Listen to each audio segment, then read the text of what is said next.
CM Siddaramaiah ಪಾತ್ರ ಇಲ್ಲಿ ಎಲ್ಲೂ ಕೂಡ ಕಂಡು ಬಂದಿಲ್ಲ. ಸಂಪೂರ್ಣವಾದಂತಹ ತನಿಖೆಯಾಗಿದೆ. ಈ ತನಿಖೆಯ ಹಂತದಲ್ಲಿ ಸಿದ್ದರಾಮಯ್ಯ ಪಾತ್ರ ಕಂಡು ಬಂದಿಲ್ಲ.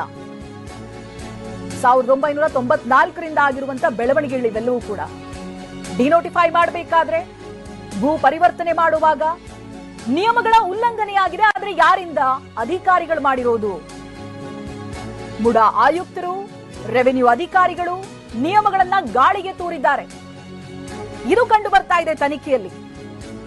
ಆದ್ರೆ ಎಲ್ಲೂ ಕೂಡ ಸಿಎಂ ಪಾತ್ರವಾಗ್ಲಿ, ಅವರ ಪತ್ನಿ ಪಾರ್ವತಿ ಅವರ ಪಾತ್ರವಾಗ್ಲಿ ಕಂಡು ಬಂದಿಲ್ಲ. ಅಲ್ಲಿಗೆ ಅರ್ಥ ಏನು? ಸಿಎಂ ಅವರ ಪಾತ್ರ ಇದರಲ್ಲಿಲ್ಲ, ಪತ್ನಿಯವರ ಪಾತ್ರ ಎಲ್ಲೂ ಕೂಡ ಇಲ್ಲ. ಹೌದು, ನಿಯಮಗಳನ್ನ ಗಾಳಿಗೆ ತೂರಲಾಗಿದೆ, ಯಾವುದೇ ನಿಯಮಗಳನ್ನ ಅನುಸರಿಸಲಾಗಿಲ್ಲ.